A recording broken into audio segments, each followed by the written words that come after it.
جتنا کچھ اس دفعہ پارٹی کے لوگوں کے ساتھ ہمارے ٹکٹ ہولڈروں نے کیا ہے، جب ہم وہ ساری صورتحال پارٹی کے سامنے رکھیں گے تو یقیناً پارٹی اس کے مطابق فیصلہ کرے گی اور مجھے یقیناً ٹکٹ ملے گا انشاءاللہ۔ سر، آپ کی سننے میں ہے کہ آپ کی ملاقات سردار میر اکبر خان صاحب سے اور سردار عتیق احمد خان صاحب سے بھی ہوئی، تو کیا وہ اسی حوالے سے تھی یا اس کے؟ نہیں، دیکھیں نا، جب سیاسی کارکن جو ہوتے ہیں وہ ملاقاتیں تو ان کی ہوتی رہتی ہیں۔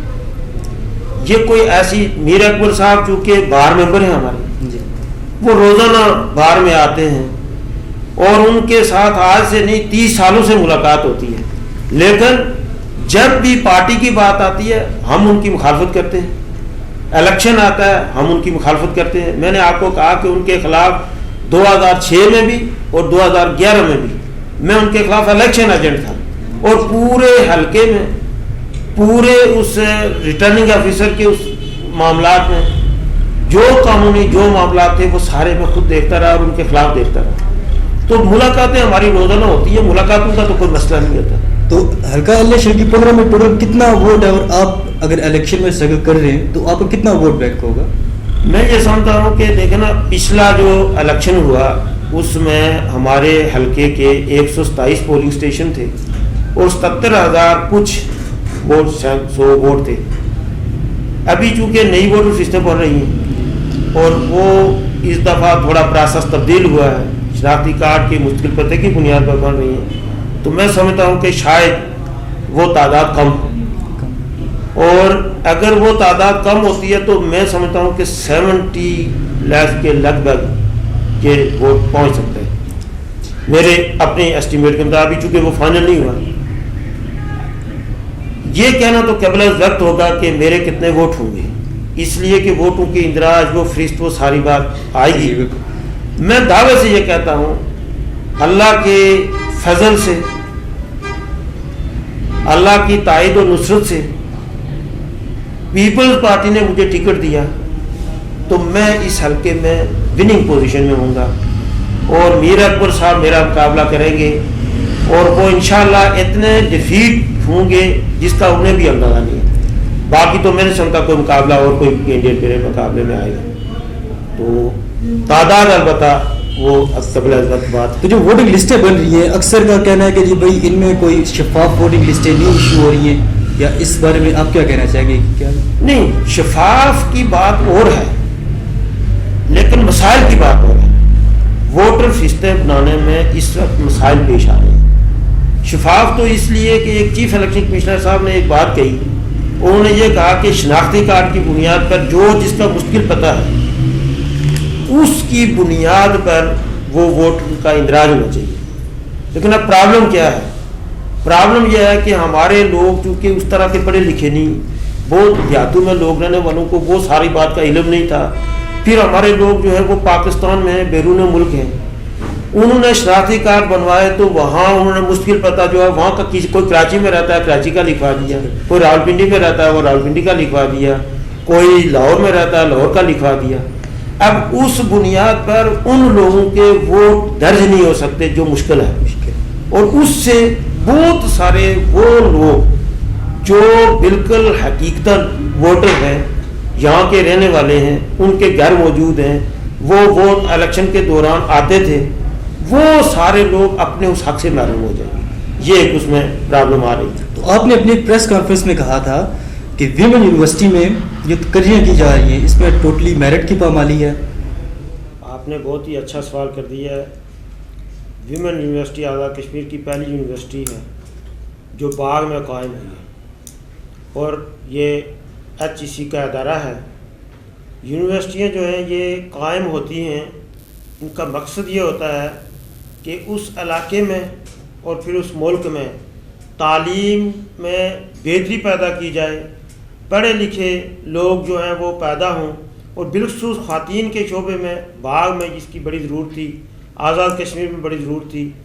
یہ یونیورسٹی تو قائم ہو گئی، اور اس یونیورسٹی کے قائم ہونے کے بعد جو تقرریوں میں کھلواڑ کیا گیا وہ ایک الگ داستان ہے۔ میں سمجھتا ہوں کہ تعلیمی اداروں میں میرٹ پر تقرریاں ہونی چاہیے، پڑھے لکھے وہ لوگ جو اپنا معیار رکھتے ہوں وہ آئیں اور نئے اداروں کو وہ قائم کر کے تو پھر ادارے کو آگے چلایا جائے، تو وہاں سے پھر لوگ ایسے آئیں گے جو آئندہ مستقبل میں قوم کی سمت کا تعین کر سکتے ہیں۔ لیکن میں افسوس سے کہتا ہوں، میں آپ کو ایک چھوٹی سی مثال دینا چاہتا ہوں کہ پچھلے دنوں جب یہ سینٹ کا اجلاس ہوا اور اس سینٹ کے اجلاس کا ایجنڈا میں نے پڑھا تو میں حیران ہو گیا۔ اس ایجنڈے میں یہ لکھا ہوا تھا کہ چونکہ یہ نئی یونیورسٹی ہے اور جو ایک ہی یونیورسٹی ہے اس اصول کو مد نظر رکھ کر تقریریں کی جائیں گی، اور وہاں یہ لکھا ہوا ہے آزاد کشمیر یونیورسٹی کا کہ 5 لوگوں کا پینل جو ہے وہ سینٹ میں پیش ہوگا، اور جب آزاد باغ ویمن یونیورسٹی کا پینل بنے تو آپ وہ اگر اٹھا کر دیکھیں کوئی 15 کا ہے، کوئی 23 کا ہے، کوئی 30 کا ہے۔ 5 لوگوں کے بجائے 35 لوگ پینل میں شامل کر کے سینٹ میں دیے گئے، اس لیے دیے گئے کہ ان سے 40 کا آدمی اٹھانا تھا۔ پھر دوسرا اس میں ایجنڈے میں نے پڑھا، پہلے ہی پیج پر لکھا ہوا تھا کہ این ٹی ایس جو کروایا ہے وہ 7 پوسٹوں کے لیے، ٹوٹل 7 پوسٹوں کے لیے ویمن یونیورسٹی کے گریڈ 17 کی وہ پوسٹیں تھیں، ان کے لیے این ٹی ایس کرایا گیا۔ اور اس میں جب این ٹی ایس ہوا تو جن لوگوں نے ٹاپ کیا وہ تو لگے نہیں، وہ آج ہائی کورٹ میں ریٹ میں گئے ہوئے ہیں لوگ، لیکن وہاں کرائٹیریا جو انہوں نے مقرر کیا، ویسے این ٹی ایس کا کرائٹیریا جو ہے وہ 50% ہوتا ہے، لیکن انہوں نے ریڈیوس کر کے 45% کیا، اور جو سینٹ میں پیش کیا اس میں وہ لوگ شامل ہیں جنہوں نے 38 نمبر لیے، جنہوں نے 43 نمبر لیے، جنہوں نے 40 نمبر لیے، خود جو کرائٹیریا مقرر کیا اس سے ہٹ کر لوگوں کو شامل کیا، اور ان لوگوں کو سینٹ نے کنفرم کیا اور کہا کہ وہ کرنی ہوگی۔ یہاں ہی پھر بات نہیں رکی، آپ اگر دیکھیں گے تو اشتہار دیا انہوں نے یہ کہا کہ ایک پوسٹ مشتہر ہوئی ہے، یہ ہمارے پاس پوسٹ خالی ہے، اور جب تقرریاں کی تو 3 آدمیوں کی تقرریاں کی جو کسی قانون ضابطے کے مطابق نہیں ہے، وہ اس لیے کی کہ اس میں پھر تقسیم کی گئی، کوئی صدر کی ہیں، کوئی وی سی کی ہیں، کوئی وزیر صحت کی ہیں، تو پھر جب انہوں نے تینوں نے تقسیم کیا تو ایک پر آتا نہیں تھا، انہوں نے پھر 3 کر لیے، اور تمام وہ لوگ تقرر کیے جو ان کے من پسند تھے، کسی کو میرٹ پر نہیں لگایا۔ یہاں سے جب آگے جائیں تو پھر آپ اور حیران ہوں گے کہ جو نیچے چھوٹی پوسٹوں پر تقرریاں ہیں، گھر میں ایسے لوگوں کو پتہ ہی نہیں، کبھی پہلے سینکڑوں لوگ لگائے، پھر کہا یہ پوسٹیں نہیں، وہ فارغ ہوئے، سال لوگ پھرتے رہے، پھر اب ان کو تقرریاں کی، اور اب تک بھی وہ یہ کر رہے ہیں کہ اچھا جس دن وزیر صحت کیا دیتے ہیں کہ میرے فلاں جگہ پر پرابلم آ گیا، لوگ ناراض ہو رہے ہیں، تو ایک دم وہاں وہ تقرری کر کے تو ان کو خوش کرتے ہیں۔ تو یہ میرٹ کا جنازہ نکال دیا گیا یونیورسٹی میں، اور یونیورسٹی کو میں نے ایک دن جو اخبار میں بھی یہی خبر دی تھی کہ انہوں نے تو یونیورسٹی کو ایک فیکٹری بنا دیا ہے تقرریوں کے لیے۔ انہیں تو یہ چاہیے تھا کہ یہ تعلیمی ادارہ تھا، اس بنیاد پر کرتے، لیکن بجائے اس کے وہ ہٹ کر اس طرف آ گئے اور انہوں نے اپنے سیاسی مقاصد کے لیے اس کو استعمال کرنا شروع کر دیا۔ اچھا سر، 1997 میں ایک تعلیمی پیکج دیا گیا تھا، اس وقت آپ پرائیویٹ سیکٹری تھے، اور وہ اتنا بڑا ایک تعلیمی پیکج تھا کہ اسی کی وجہ سے آج تک قمر زمان صاحب سیاست کر رہے ہیں، اور آج بھی ایک ہیلتھ پیکج منظور ہوا ہے، لیکن اس پیکج میں اس طرح سے روزگار فراہم نہیں کیا گیا، اس کی کیا وجہ؟ وہ پیکج جو ہے وہ بھی میں آپ کو بتاؤں اللہ کے فضل و کرم سے وہ آئیڈیا بھی میرا تھا، اور اس پورے پیکج کو آئیڈیا سے لے کر امپلیمنٹ تک 90% میرا ہاتھ تھا، میں نے کام کیا، اس میں محنت کی، رات دن کیا، اور پھر جب وہ پیکج ہائی کورٹ میں چیلنج ہو گیا تو سپریم کورٹ تک ہم نے وہ کیس لڑا، اور سپریم کورٹ سے وہ کیس گورنمنٹ جیتی تھی۔ ہم نے اس کو ایک اصول پر بنایا تھا، ہم نے تعلیمی پیکج یہ اس نظریے سے بنایا تھا کہ طالب علم اور اسکول کے درمیان، ٹیچر اور اسکول کے درمیان فاصلے کو کم کیا جائے، جتنا فاصلہ کم ہوگا اتنا ہمارا تعلیمی ریشو جو ہے وہ بڑھے گا، اور بہت معمولی فیسیں لگا کر تو ہم نے اس کو بنایا تھا، اور پھر وہ امپلیمنٹ بھی ہوا۔ اس وقت مجھے یاد ہے 2200 اسامیاں تخلیق ہوئی تھی، اور پھر دوسری پیرٹی اس میں یہ رکھی تھی کہ جو حلقے انتخابی حلقے کم ہیں جن میں تعداد، فرض سے کہ ہمارا شرقی باغ جو تھا اس میں اور وسطی باغ میں اور غربی باغ میں جو تفاوت تھی اس کو ہم نے کم کیا تھا کہ اس کو پیرٹی پر برابر لگے۔ اس اصول پر پورے اعلیٰ کشمیر میں وہ ادارے دیے تھے، اور پھر اس پیکج کی بنیاد پر میں سمجھتا ہوں کہ 96 کی جو پیپلز پارٹی کی گورنمنٹ تھی ان کا بڑا جو کارنامہ تھا، اور 2 الیکشن اس پر پیپلز پارٹی نے اسی پیکج پر لڑی. اس دفعہ جو ہیلتھ پیکج دیا، پہلی تو بنیادی بات یہ تھی کہ کوئی اس کو کسی اصول پر نہیں بنایا گیا. اگر یہ بنایا جاتا کہ اس کی ضرورت کے مطابق ہوتا تو پھر وہ ایک بات ہوتی. اس سے ہٹ کر جو دوسری اگر تھی کہ اچھا لوگوں کو سہولت مہیا کرنی ہے، تو اس کے لیے پھر وہ اس کو سامنے رکھنا تھا کہ امارات کیسی ہیں، ضروریات کیا ہے ان کو. تو یہ ضروریات سے ہٹ کر صرف سیاسی بنیاد پر ایک نعرے کے طور پر یہ بنایا گیا. اور اس کی مثال میں آپ کو یوں دوں گا کہ یہ آپ کے سامنے بالکل ہمارا کوٹڑا سالیاں ہے، میرے حلقے میں ہے، یہ رائے کوٹ میرے حلقے میں ہے. ان دونوں میں BHO تو بنا دیے گئے اور ایک میڈیکل افسر کی پوسٹ دی گئی. ایک میڈیکل افسر جو ہے وہ کیسے اس کو ادارے کو چلائے گا، وہ کیسا ادارہ بنے گا، وہ کیسے لوگوں کو سہولت ہوگی، اور بلڈنگ سرے سے موجود نہیں. تو اس طرح پھر چونکہ اس کو اس نقطہ نظر سے کہ صرف اپنے یہ بتائیں کہ ہم کو پیکج لا رہے ہیں اس پر کیا، نتیجتاً کیا ہوا کہ دونوں حلقوں سے بہت بڑا شور تھا. تو جب نکلا تو 26 پوسٹیں دونوں حلقوں میں نان گزٹڈ کی برت کر رہی ہیں، اور اس میں بھی ٹیکنیکل پوسٹیں تھیں. تو اس لیے یہ تعلیم جو ہیلتھ پیکج ہے وہ میں سمجھتا ہوں کہ ناکام ترین رہا. اس کے پیچھے کوئی وزڈم نہیں تھا، ایک کوئی اصول نہیں تھا. تو سر ڈسٹرکٹ کمپلیکس کی بلڈنگ جو 2005 میں تباہ ہو چکی تھی اور آج 2016 لیکن ابھی تک یہ کمپلیٹ نہیں ہوئی، اس کی کیا وجہ؟ یہ تو بہت ہی اچھی بات آپ نے کر دی. اس پر بھی میں بہت اکثر سوچتا رہتا ہوں. ایک پچھلے دنوں میں ہمارے وزیر صحت نے پریس کانفرنس کی اور وہاں انہوں نے یہ اعلان کیا کہ ہم جون 2016 میں جشن ماڈل ضلع باغ بنائیں گے. اور جشن ضلع باغ بنانے کے لیے جب پتہ کیا تو آزاد کشمیر گورنمنٹ کے بجٹ سے اس سٹی باغ میں، شہر باغ میں جس کو جشن بنا رہے ہیں، 1 روپے کی اسکیم نہیں بنی. 1 روپیہ اس پر خرچ نہیں ہوا یہ کہ ایک آ گیا چائنا کا ہمارا پروجیکٹ ہے BCDP، وہ لانچ ہوا اور وہ صرف شہر کے لیے تھا. اس کو اٹھا کر تو کوالے تک پہنچا دیا گیا، اس کو اٹھا کر تو سدن گلی تک پہنچا دیا گیا. شہر کو متاثر کر کے تو یہ نعرہ لگا دیا گیا کہ یہ ہم نے کام کیا، ہم جشن ضلع بنا رہے ہیں. اور پھر مزے کی بات دیکھیں کہ ایک طرف تو یہ کہا جا رہا ہے کہ ہم جشن بنا رہے ہیں اور کہتے یہ کہ یہ کام سارے ہم نے کیے ہیں. اور جب یہ کہتے ہیں ہم کہ اچھا بھائی اس کو راولاکوٹ، باغ اور مظفر آباد تینوں ضلعی ہیڈ کوارٹر اور تینوں ہسپتال ایک ہی دن ڈیمیج ہوئے، ایک ہی زلزلے میں ڈیمیج ہوئے. مظفر آباد کے ہسپتال کو اور ضلع کو کمپلیٹ ہوئے 5 سال ہو چکے ہیں. راولاکوٹ کے ضلع ہیڈ کوارٹر کو کمپلیٹ ہو کر وہ ہینڈ اوور ہو چکا ہے اور 2 سال سے وہاں CMH کی بلڈنگ کمپلیٹ ہو کر کام ہو رہا ہے.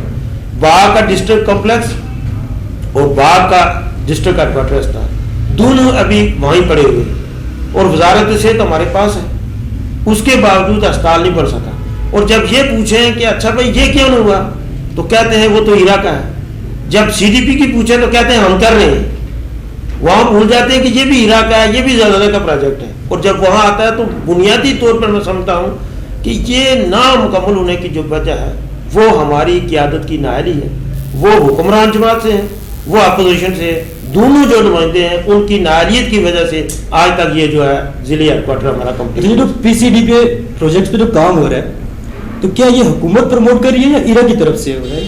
یہ تو دیکھیں نا، میں ڈریک میں ایک عرصے میں بیٹھتا رہا، یہ سارا پروجیکٹ ایرا کا ہے اور یہ لون ہے، سافٹ لون ہے چائنا کا، جو 48 کے بعد ہم لوگوں نے اس کو واپس کرنا ہے. اس کا چونکہ گورنمنٹ ٹو گورنمنٹ ایگریمنٹ ہے، ایران نے اس کو ہینڈل کرنا ہے. ایران نے اس کے لیے باغ جو ہے سٹی ڈیولپمنٹ پروجیکٹ، اس کے لیے پورا ایک یونٹ امپلیمنٹیشن بنایا ہے، اس کا PD ہے، ریٹائر بریگیڈیئر وہاں بیٹھتا ہے اور وہ امپلیمنٹ کر رہے ہیں. اس کو ہماری حکومت اسی طرح دیکھ سکتی ہے جیسے ایک وہ سمجھ لیں کہ سمبالک جو ہے وہ دیکھ رہے ہیں اور ان کا کوئی اس میں کنٹریبیوشن نہیں، ایسا فنڈز کے حساب سے کوئی بات نہیں.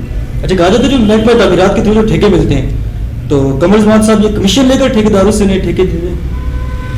وہ تو چونکہ کمیشن کی جو بات ہے میں اس میں تو کہہ نہیں سکتا، اس لیے کہ میرے سامنے تو ایسا ہوا نہیں. لیکن جو شواہد ہیں، ایک ٹھیکیدار ہے اس کو 25-30 کلومیٹر کے ٹھیکے مل جاتے ہیں، اس کو سارے باغ کے پروجیکٹ کے 90% ٹھیکے مل جاتے ہیں. تو عام قیاس یہ کی جاتی ہے کہ جو حکومت میں ہوتا ہے، جو طاقتور ہوتا ہے، وہ پھر اپنے من پسند آدمی کو اس طرح اکوموڈیٹ کرتا ہے. تو ایسی صورت میں چونکہ جو اشارے ہیں، جو قرائن بتا رہے ہیں، اس میں سمجھتا ہوں کہ کہیں نہ کہیں ایسی بات ہو سکتی ہے، لیکن میرے پاس اس کا کوئی ثبوت نہیں، چونکہ میں کبھی گیا ہی نہیں پی ڈبلیو کے دفتر میں، نہ اس طرح کی میں نے کبھی دیکھا. اچھا، تو ہمارے باغ کے ہزاروں نوجوان جو کہ پڑھے لکھے ہیں، وہ بیرون ملک جا کے تو روزگار ڈھونڈ رہے ہیں، تو اس میں کیا حکومت کو کیا کرنا چاہیے؟ کہ کیا اس میں کوئی حکومت کی بھی غلطی ہے کہ وہ پڑھے لکھے ہو کر تو وہ باہر جا کر مزدوری کر رہے ہیں؟ اس میں آپ کیا کہنا چاہیں گے؟ میں پچھلے دنوں دسمبر میں عمرہ کی ادائیگی کے لیے سعودی عرب گیا. اچھا. مجھے وہاں اپنے بے شمار نوجوان ملے، مکہ شریف میں ملے، مدینہ شریف میں ملے، جدہ میں ملے، اور ان نوجوانوں کو دیکھ کر تو سچی بات یہ مجھے بڑا ہوا کہ دیکھیں یہ کتنے پڑھے لکھے نوجوان، کتنے خوبصورت لوگ، اور یہاں آ کر کتنے دور دراز یہ صحراؤں میں کام کر رہے ہیں. میں نے واپس آ کر ایک پریس اسٹیٹمنٹ بھی اس پر دی تھی. اس میں میرا نقطہ نظر یہ ہے کہ یہ ٹوٹلی حکومت کی اور قیادت کی نااہلی ہے. جو میرا ویژن ہے، جو میرا ورشن ہے اس بارے میں، وہ یہ ہے کہ میں یہ سمجھتا ہوں کہ یہ جو نمائندے ہوتے ہیں، جو حکومت ہوتی ہے، اس کو ایک پلاننگ کرنی ہوتی ہے، اور سرے سے حکومت نے اس طرح کوئی پلاننگ نہیں کی. سے کہ میں گیا ایک دفعہ یہ ہمارا جو ناران ہے، تو وہاں جا کر آپ دیکھیں آج بھی کوئی حکومت نے لمبی چوڑی سہولتیں نہیں دی ہوئی. وہاں صرف ایک میٹرو ٹائپ ایک روڈ بنی ہوئی ہے، لوگوں کو اس کا سہولت موجود ہے ریسٹورنٹ وسائل کی. تو گرمیوں میں اتنے ٹورسٹ وہاں جاتے ہیں کہ وہاں عام جو وہاں کا شہری ہے، میں نے ایک آدمی سے پوچھا کہ اسے چھوٹے چھوٹے ٹینٹ لگائے ہوئے تھے. میں نے اس کو پوچھا ٹینٹ کیوں لگائے ہوئے؟ اس نے کہا ایک ٹینٹ کی ایک رات کے 1500 روپیہ میں لیتا ہوں، اور 3 ٹینٹ تھے اس کے، تو اس نے کہا 4500 روپیہ میں لیتا ہوں. کوئی سہولت، صرف 3 گدے رکھے ہوئے تھے.